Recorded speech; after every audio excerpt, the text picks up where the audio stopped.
The Outsider podcast shares the opinions and analyses of Drew Landry. They are his thoughts, and his thoughts alone, and do not necessarily reflect every member of his audience or newsletter readers. Now, on with the show.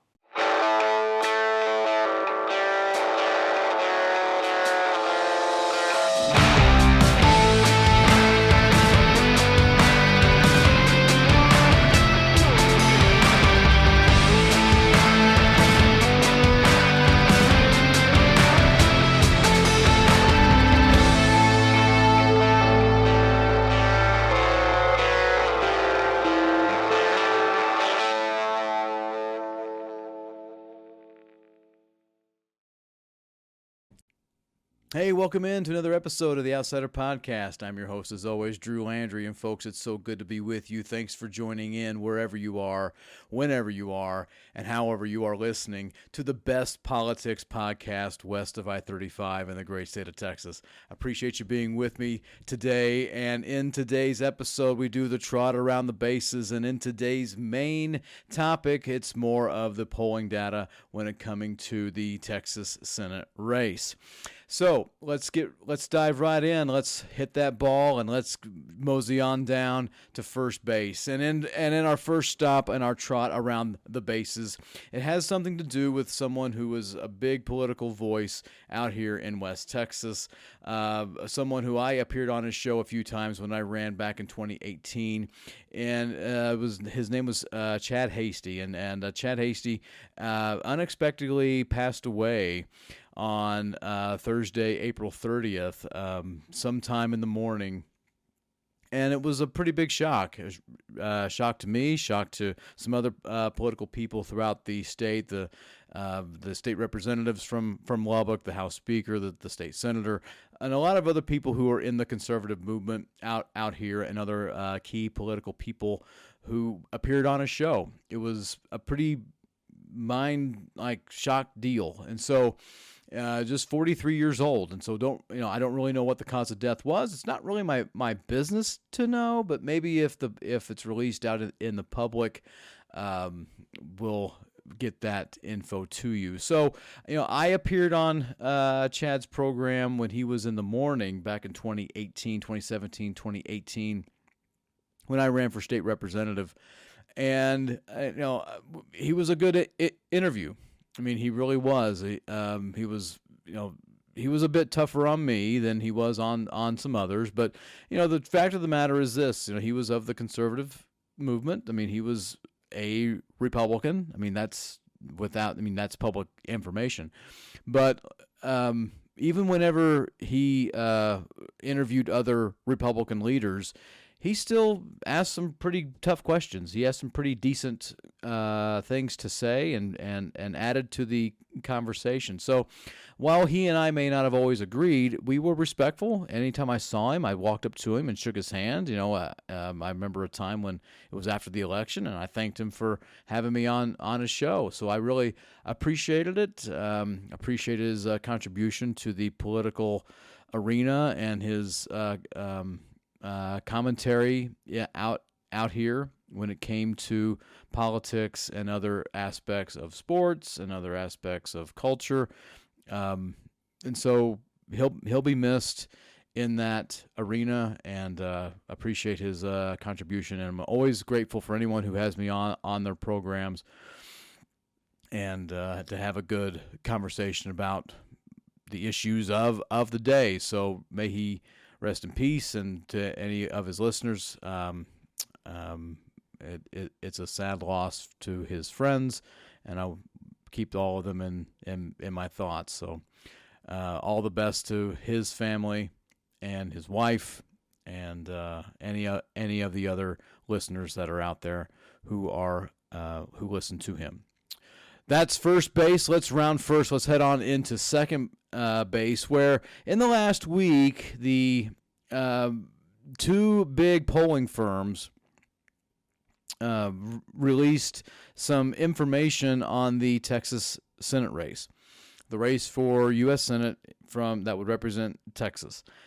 And it has James Talarico, State Representative James Talarico, who's the Democratic nominee, in a pretty good spot. I mean, he's I guess what one person would say in the catbird seat. He is sitting pretty right now. He doesn't have a majority of support, but he has more than the others. He's polling better than Cornyn, polling better than Kim Paxton, and so. With that in mind, you'd think, okay, that's actually pretty good. Well, this is going to be the main topic that I'm going to get into a little bit later here.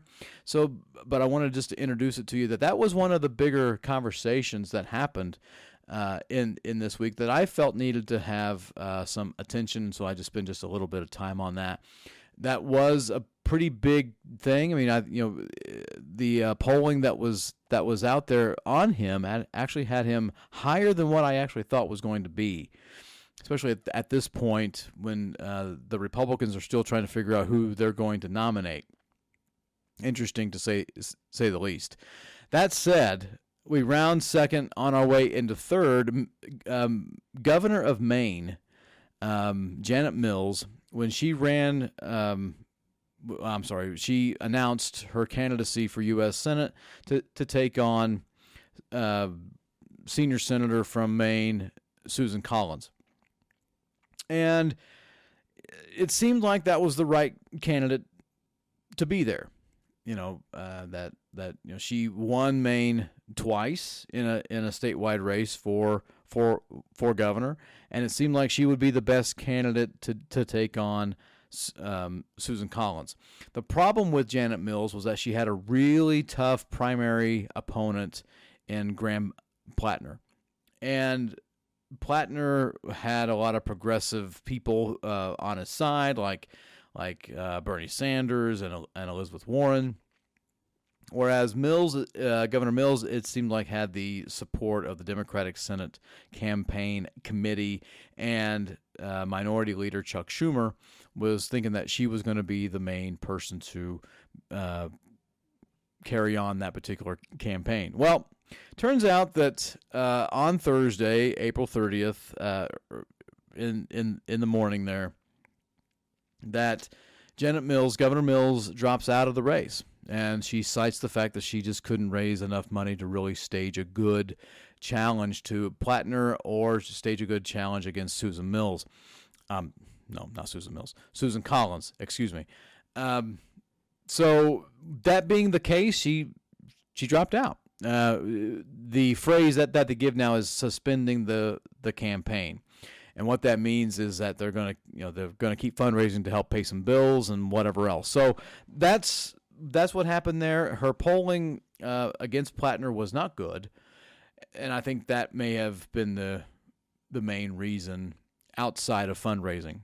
If you're not doing well in the polls, you're probably not going to fundraise all that much or do all that great with the cash. And it seemed like the momentum was going to Plattner, and that's where it ended up. All the best to Mills. I'm sure she's going to campaign for Plattner in this Senate race if she's asked to. I'm sure she'll do whatever that the Plattner campaign needs. But I know that she doesn't want Susan Collins to return as the senator from Maine, and it seems like if things keep going how they're going, that will probably take her. I'm so sorry. Let me get this all straightened out here. If things continue to keep going as they are, it seems as if Susan Collins will not be the next senator from Maine. She will lose her reelection bid. Now, let's round third. Let's head on home. And the big thing in this past week was really what I think was the biggest thing was the gas prices. Because of our involvement in Iran, because of the blockade taking place in the Strait of Hormuz, because of those being the biggest factors, gas prices, the price of oil has shot up. And this is turning out to be less of an economic problem, more of a political problem. And you're seeing here, there are some stories from the Texas Tribune where they actually talk to some people who say, it's looking like we're getting to $5 a gallon of gas, and whereas the president said $2, under $2, he's going to wave his magic wand and just give everyone $2 gas. Gas prices, oil and energy prices are a key indicator of inflation. And so if that's going to go up, that just means that more inflation is on the way. And so that also means that our farmers and our truckers are going to have to pay more for diesel and more for fertilizer. And so none of these things are going to be helpful to the economy. So what we're saying here is that what could have possibly have been $20 worth of gas like a week ago could possibly be maybe $40 to $50 worth of gas. And what you would buy a $20 worth of gas today may only get you maybe a couple of gallons, maybe 4 or 5 6 gallons of gas. So that's not, this isn't good. And what voters tend to do is blame it on the party in power. Now, again, whether that's fair or not, that's a whole other conversation. But those people know of one person who to blame, and it's usually the president, and it's usually the party in power. Is it always the president's fault? No, but it certainly can be. And when you can see a direct line from I'm paying more for gas due to the president's policy in Iran or some other policy, you can make that logical connection between the two. I mean, this is still going on. I mean, you're seeing other particular stories happening. Like there's one from the Christian Science Monitor saying how the average gas, whenever I'm recording this on April 30th, is about $4.30 a gallon. That's incredibly high. As the article goes on to read here from the Christian Science Monitor, that gas jumped by 72 cents a gallon in Michigan and 60 cents a gallon in Ohio. And those are going, and there's an interesting connection between those two. They have seats that are up for election in the U.S. Senate. So here you are seeing how gas prices are going up. The president's approval is down, and this is turning into more of a political problem for the president and Republicans than it is an economic problem in a non-election year. All right, that is the trot around the bases. Now, I want to get into next about the polling in the Texas Senate race. And in that Texas polling numbers, there's some pretty interesting findings. And they're really from two polls. All right, one is from the Texas Public Opinion Research. It's headed up by Luke Warford, who ran for a statewide office in 2022. And this is a more leaning on the Democratic side. This is more of a Democratic poll than really any other, like, academic or any other outside media survey. So you can already tell that this is really going to lean more to the Democratic nominee than to any of the Republicans. But that aside, the Texas Public Opinion Research released its findings on April 29th, just a few days ago. And here's one of the big things that it actually finds here, is that James Tallarico leads John Cornyn, sitting U.S. Senator, senior senator from Texas, 44% to 41%. And he also leads Ken Paxton, 46% to 41%. And so there's a 3-point bump here, a 3-point difference between Tallarico and Cornyn, and a 5-point difference between Tallarico and Paxton. And so one of the big things that comes from the Tallarico find here is that a lot of his lead has to do with black voters, and a lot of it from Latino voters and also from college educated voters. They're the ones who are giving him this particular bump, and he leads Cornyn and Paxton in that in with black voters well over a majority. But that's also kind of a problem. There are about in the Tallarico versus Cornyn, there's 11% undecided, and in Tallarico versus Paxton, there's 9% undecided. So, with that said, you'd say, okay, well, this could go one way or the other here because of that 11%, later on to that 9%.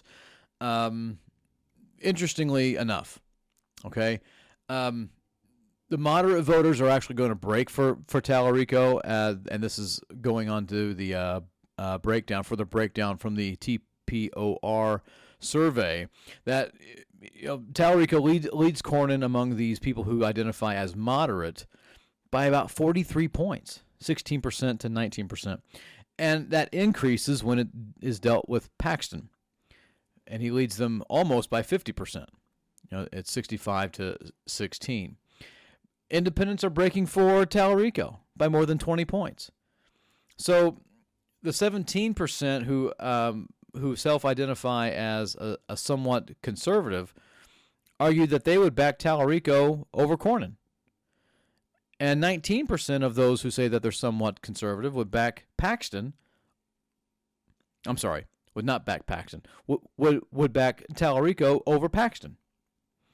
So, interestingly enough, Cornyn and Paxton's biggest draw, and you can probably guess this, come from white, non-college educated rural voters.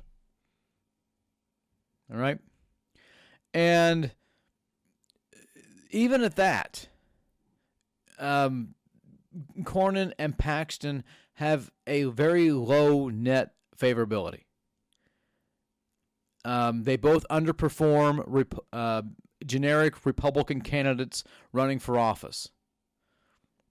And they underperform under Abbott, under Trump, a Democratic candidate for governor, Gina Hinojosa, and also James Tallarico.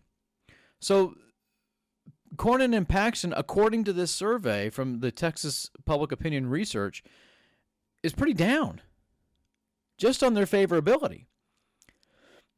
Whereas Tallarico's favorability is much higher than theirs. Interesting. So that's a pretty big takeaway here, is that Tallarico's favorability is higher than that of Cornyn and of Paxton. It's also, he is running higher than them. Now, the problem with this are the unsure voters, are those who are undecided. And you roughly have about 20% who are undecided in both the Paxton and the Cornyn surveys.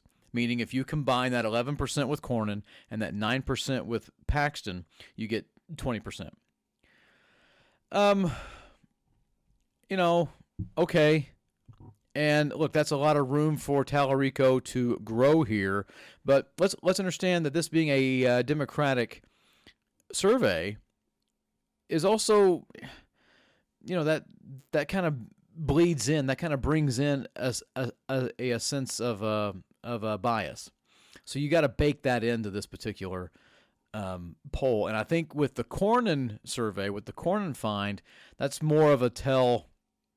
That's more of an interesting tell in that one, because that means that race would be much more closer than that of Paxton. I mean, if you were to just do this with, say that this race has a 5-point bias towards Tallarico. Say this particular survey is already +5 to Tallarico. Then the Paxton race, is essentially close. And the same thing goes for the Cornyn matchup. So both of these things are pretty close. Let's just be clear about that. The bigger thing we have to look at, though, is Tallarico's support among black voters, among black participants. And in this particular poll, it isn't that particularly great. Because if we go back to 2018, now TPOR wasn't around in 2018, but if we go back to 2018, Beto O'Rourke had maybe about a 40% run about 42, 43% with African American voters, with about 25, 30% or so undecided. That's a pretty big deal. Now, what O'Rourke was able to do between a April or June or finding here survey was able to close that gap, and he ends up winning the black vote by about 85%. With Colin Allred in 2024, he again was running had about the same numbers as O'Rourke. Had about 42, 43% of support among black voters, with a very high of black voters who are undecided. And by the time that election is over, he has about 84% victory set of support among black voters. I say, okay, what's this have to do with Tallarico? Well, with the TPOR survey, there's about 16% who are among black voters who are undecided. And then there's about 6% in this race who are black voters who say they have no plans on voting in this race. All right. And that's with Cornyn, and that's even with Paxton. You still have about, roughly an average of 5% say black voters say they're not going to vote in this race at all. So this is quite the big deal, because it seems as if that the undecided among black voters, it not being nearly as high as it is for Tallarico than it was for Allred and O'Rourke, it means one of two things. One is he has less room to grow, that they're coming on to his campaign, and that he doesn't need a lot of work to really do. That might be like, hey, they're really catching on here. He just has to get more of that to get to that, 83, 84%. If he can convince those undecideds to come out and vote for him, then that might propel him to a victory. Fair enough. Here's the other thing that it brings out. That he's already convinced them, and that's his ceiling. If a Democrat only gets, we're talking about statewide races here. If a Democrat can only get 65 to 70% of the African American vote in an election, that's bad news. That's real bad news. Because they're supposed to get anywhere between 84, 85 to about, 97% of the African American vote. And if a Democrat can't even get to 80, if he can't scratch 80% of the African American vote in a statewide race, then that's not good. That leads to a loss. Of course, let's understand that most of the African American voters in the Democratic primary between he and Jasmine Crockett voted for Crockett. I mean, you talk about someone who actually has the capabilities and the credentials to carry on that black voice. Of course it's her. But that doesn't mean that James Tallarico has to give up, nor can he take them for granted and just think that they're going to anyway. And that's been, I'm tapping into some online frustration that I read from some Democrats who are saying, Tallarico, he's not doing enough. He's not, he needs to represent more. He's got to do more, and they really want to rip him up, for a variety of reasons. Whether they think he's a liar or whatever. I'm not sure. I don't have any idea. But what I can say is this: is if those online that they want Tallarico to win. Like deep down inside, they actually want him to. And so they're being this sort of negative person because they want him to tap into this group and to get into that O'Rourke and all red numbers, and hoping that this will encourage him, that this will push him, this will want to make him to actually do this. Okay, I get that. They have a point, though. If that number of African American voters doesn't increase, if it stays in the mid-60s to the low 70s, and we're looking at a poll coming out in August, and these numbers haven't changed, Tallarico is in a lot more trouble than what people want to say. All right? Let's just make that very, very clear. He does have a very solid set of support among the Latino population. And that really propelled him to win the nomination back in March. And that is a growing population. And both parties want to tap into this growing power of the Hispanic vote.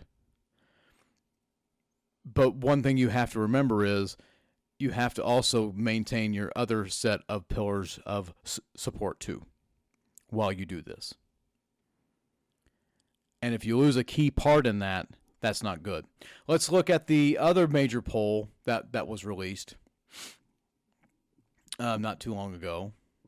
It was released April 30th. I'm sorry, it was released April 28th. My bad. When we look at some polling here to deal with a variety of things, this comes from the Texas Politics Project, one of the top polls across the state. It has, it asks respondents several questions. And one of the first questions that any poll that's worth a lick is going to ask is, do you approve or do you disapprove of the job of the president? And currently, respondents in this Texas poll have a 45% approval rate of President Trump. We're talking about 50% disapprove. That is kind of where he's been really since last June. In June, his disapproval was 51. In August, it was 50. In October, it was 51. In December, it was 50. In February, it was in 49. And here in April, it's 50. So, he hasn't really had a giant disparity of those who approve and those who disapprove. It hasn't been a great double-digit runaway like you see in all of the averages. But still, the fact that Texas, that about half of Texans disapprove of the job he's doing is not good. Now, how does that seep into other races? Well, it just does. And so if we look at the race here for Texas Senate, and we'll use the Paxton case, because look, folks, you should know by now that I'm about 90% certain that Tallarico is going to face Kim Paxton. And I respect John Cornyn. I think he's done a fairly decent job representing Texas. But because of one vote that happened 3 years ago, for a very good reason, he's made some Republicans mad. And they've gotten loud enough to where now they have a pretty solid challenge against him. But the person they're bringing up is one of the most corrupt and scandal-ridden candidates they've ever had, and that's Kim Paxton. Paxton is, without question, a problem. Just like for anything. But that aside, Paxton is, I'm fairly convinced he's going to be the nominee for the Republicans. He's going to win that runoff. I would be pretty stunned if Cornyn pulls this out. Because I think Cornyn has hit his ceiling in that primary. I think him getting 42, 43% of the vote was probably as high as it's going to get. And so Paxton has a lot of room to grow here, and I think he will. So I'm fairly convinced it's going to be Tallarico versus Paxton going into the fall campaign. And when we look at the sheer numbers of this, all right, just the sheer numbers. Again, this is from the Texas Politics Project. UT Texas Politics Project poll.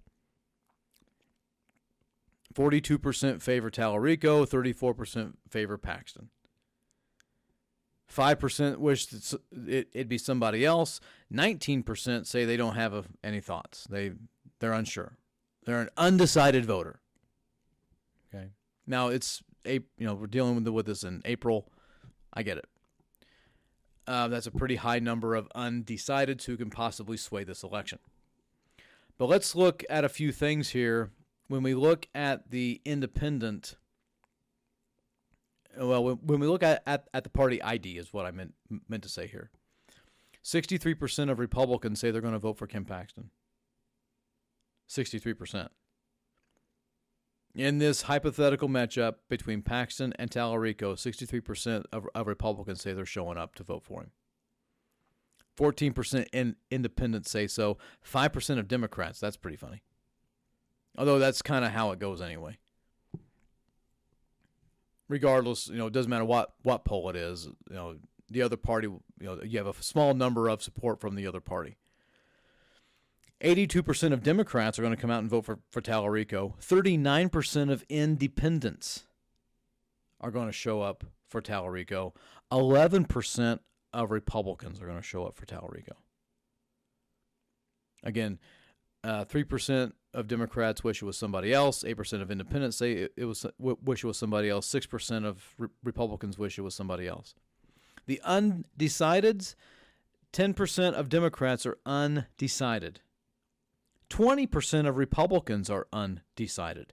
And here's the biggest catch of it all. 38% of independents are undecided. Again, this is April. When we get to June and when we get to August and October, we'll have a clearer picture. Perhaps those undecideds and the independents will shrink. But interesting that it's almost the same number of people who are going to, the same number of independent voters who are going to come out and vote for Tallarico. All right. When we look at those Republican numbers, we go back to the party ID here, that 11% of Republicans who are going to show up for Tallarico, almost a quarter of them lean to the Republican side. They lean to it. Think about that. Now, a couple of things that we have to look at here first is gender. All right, most men are supporting Paxton over Tallarico. More women are supporting Tallarico over Paxton. But when we look at the undecideds, 23% of them are women. They haven't made up their mind yet. Okay, neat. Let's look at the race. And it's kind of the same thing as we saw with the Texas public opinion research. 65% of those who are black are going to support James Tallarico. 17% of those who are black are undecided. 17%. Again, that's a very small number. When you compare that and contrast that with Allred last time and O'Rourke in 18, that number, folks, of undecideds is pretty low. So the question is, have they made up their minds? Is 65% the ceiling for Tallarico? And that's between Tallarico and Paxton. here's Tallarico and Cornyn. The numbers are a little different here. 40% comes out in favor of Tallarico. 33% come out in favor of Cornyn. 19% are undecided. Again, same number of undecideds as that in Paxton, but just a little bit less of support for Cornyn than there is for Paxton. But Tallarico's numbers go up just a little bit when he faces Paxton than when he does under Cornyn. And you typically have the same number of people here. I mean, when you look at the party ID between Paxton and Cornyn, Cornyn has 60% of Republicans coming out for him. Paxton has 63% of Republicans coming out for him. Cornyn has 60. Paxton has 63. All right. It's really the same amount of things here. But let's look at gender, and let's look at race between these two.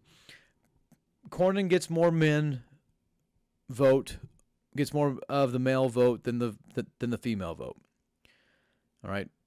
And he gets more male voters than Tallarico.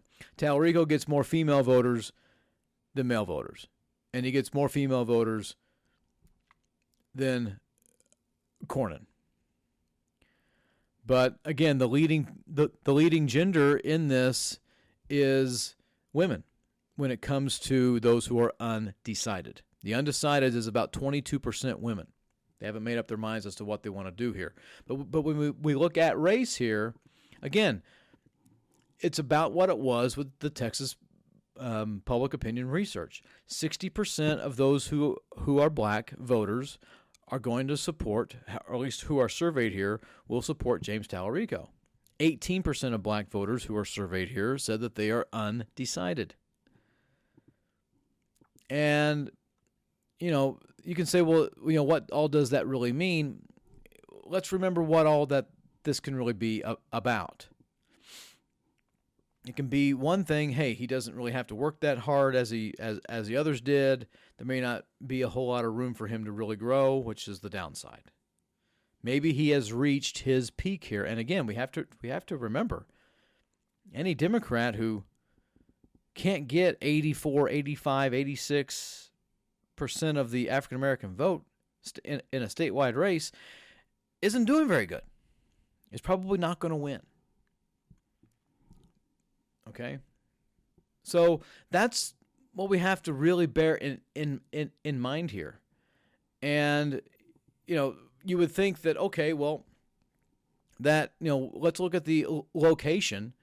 The location here, but, between the Paxton support and the Cornyn support, where, Cornyn is going to get a lot of his support from the rural areas.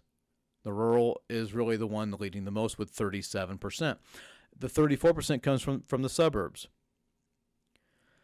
Here's something else that's kind of interesting here. Tallarico gets almost 30% of the rural voters, and 22% of rural voters are undecided. And that's with John Cornyn. With Paxton,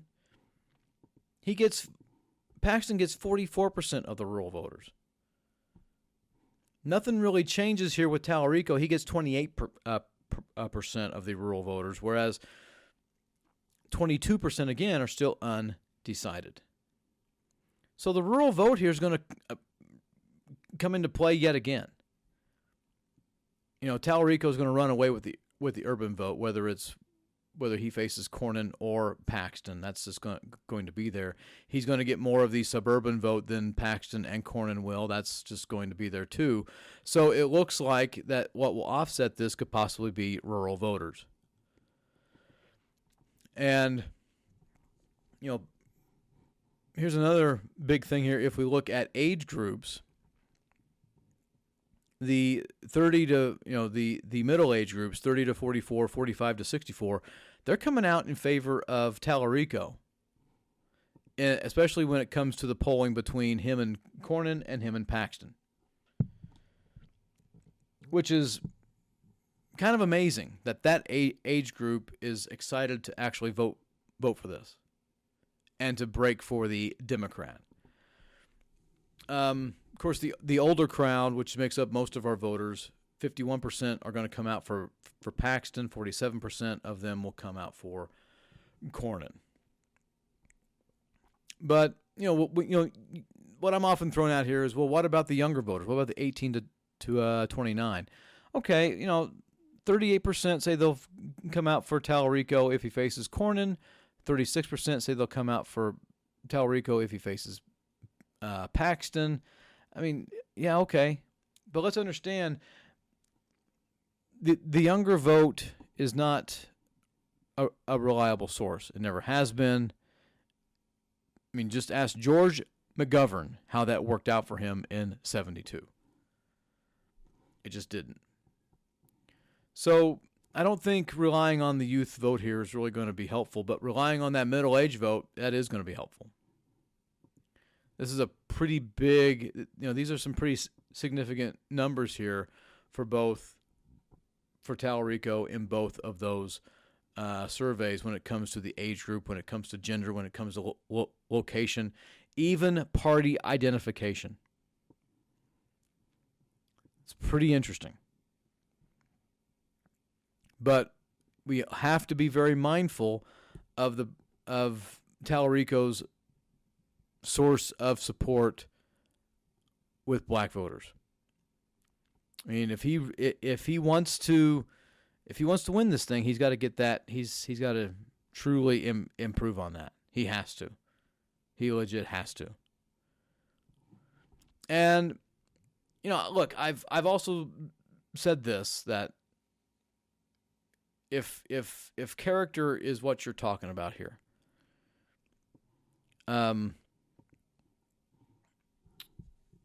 you really have to ask yourself, who are you going to really come out for?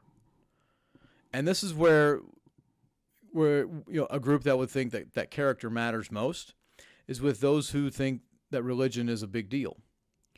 And with that, when Talarico faces John Cornyn in this potential matchup, those who think that their religion is extremely important, Cornyn gets 42% to Talarico's 30%. When we look at the same group with Paxton and Talarico, Paxton gets 43%, Talarico gets 33%. If it's somewhat important, we go back to Cornyn and Talarico. Talarico gets 41%, Cornyn gets 31%. To those who say it's somewhat important. We look at the same group, but with Paxton and Talarico. Somewhat important. Talarico gets 41%, Paxton gets 34%. And when you break down these numbers here, there's more bad signs for the Republicans than there are for Talarico. But the most glaring bad sign for the Talarico campaign is his support among African-American voters. Because if that number doesn't improve in the next 3 months, in the next 4 months, in the next 5 months, you see how this works? That is going to be where he will absolutely crater. All right. But that's the good news, is that he's got plenty of time to improve on that. And people online, and let's understand here that people online don't always have a great deal of patience. They want it, and they want it now. But what we have to remember is that real life is not social media. Talarico knows that. I think to a point, John Cornyn knows that. Maybe Kim Paxton knows that too. But let's also remember here that your loudest critics, no matter whether it's a small megaphone or a large megaphone, however you view the importance of social media in campaigns, that's where your loudest critics will be. And the loudest critics right now are on the Democratic side, and they're pretty upset with how Talarico is running his campaign. They want more involvement from the African Americans. They want him to go and talk to them. They want them to be there. Wants more action there. I think for some, if he does that, that would change some people's minds. But there are those who, he could spend 6 weeks there. He can go to the third ward of Houston, and go to some other portions of Dallas, and he could spend 2 to 3 weeks there, and they still won't be happy about it. No, well, he did it wrong, or it's always that stuff. Okay, while these races are important in and of themselves on the ballot, and this Senate race is going to be top of the ticket. It's top of the ticket stuff. Here's what everyone's going to have to really remember, is that approval rating of the president. People don't really want to talk about that so much, and I don't really know why. They think that the president and his approval rating is going to be out of sight, out of mind, when it's not. It is going to be very much in mind, and if the economy stays the way that it is, he's not going to have a very good night. It was just released on the day that I'm recording this that a Republican majority PAC, a political action committee, is already sending out memos saying, hey man, we don't know if we're going to keep our majority in the Senate. With gas prices high in Michigan and in Ohio, and those seats being up for re-election, with a popular candidate in North Carolina, with Graham Plattner, who's very popular in Maine among Democrats, and Susan Collins possibly being gone, with the Democrat in Alaska possibly doing that, possibly winning there, former Congresswoman who's won a statewide race before. All those things are just really into the mind of these PAC leaders who are very concerned that the Republicans are going to lose Congress, not just the House. I mean, the House, we can do this gerrymandering stuff all day long. I mentioned about that in the last last week's episode. Florida has redrawn their maps. The Supreme Court has said it's a higher standard for racial gerrymandering. Racial gerrymandering is still unconstitutional. But what happened in Louisiana, where they actually created a majority-minority district, they said no, you can't do that. That's too much of racial gerrymandering, unconstitutional. When in reality, it was the whole court system was up in arms and didn't really know how to rule on it. One lower court said it's fine. Another lower court said it wasn't. Goodness gracious. And now you have Governor of Louisiana, Jeff Landry, who I'm not related to, and I'm glad I'm not related to that guy, has already suspended the primaries. He has suspended the primaries until Louisiana's state legislature redraws maps, adopts a new set of maps. I think that is worth suing somebody in Louisiana's state court or federal court or wherever. Need to do that pretty soon. I got off on that small tangent about the whole gerrymandering thing that's happening. I really don't think that's going to matter much. I really don't.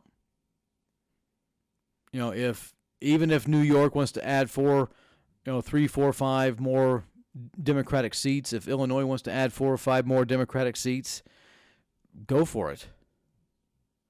Washington wants to add a couple more Democratic seats. Oregon, go for it. Colorado, New Mexico, so be it.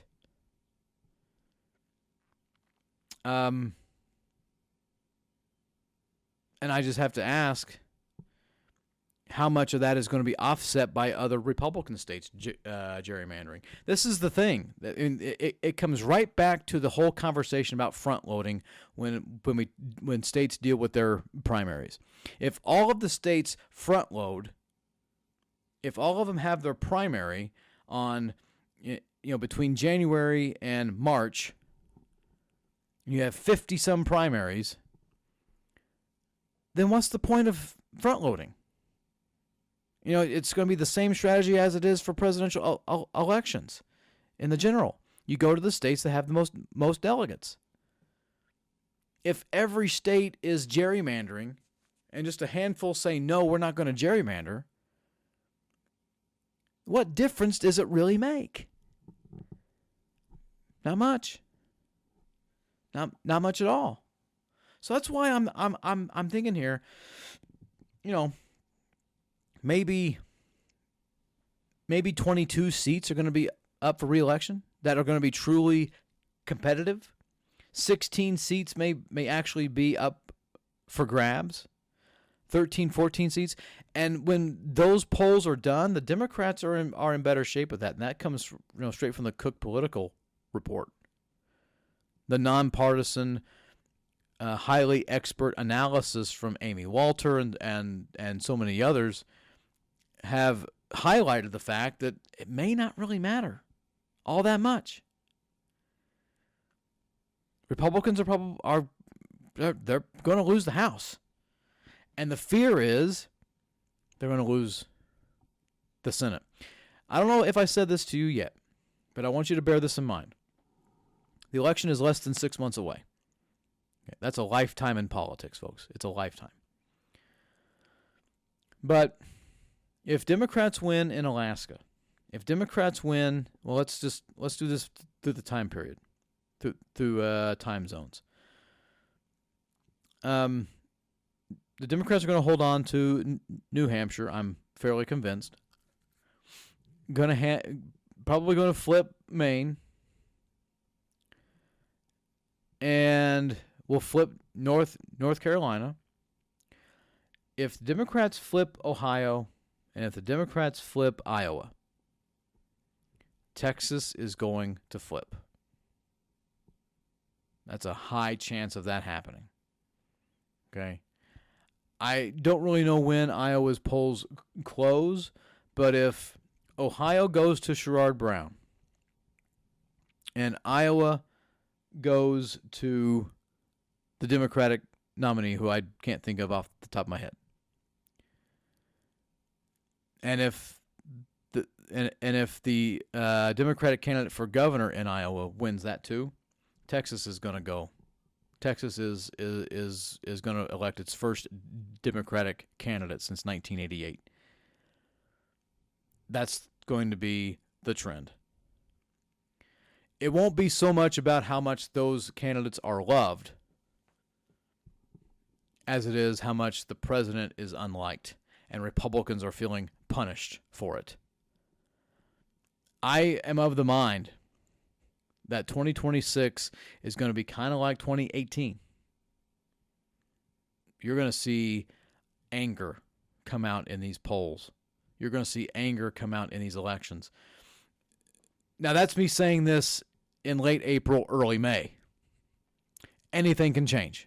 We know this. Time is not set in stone. Time is fluid. Anything can happen.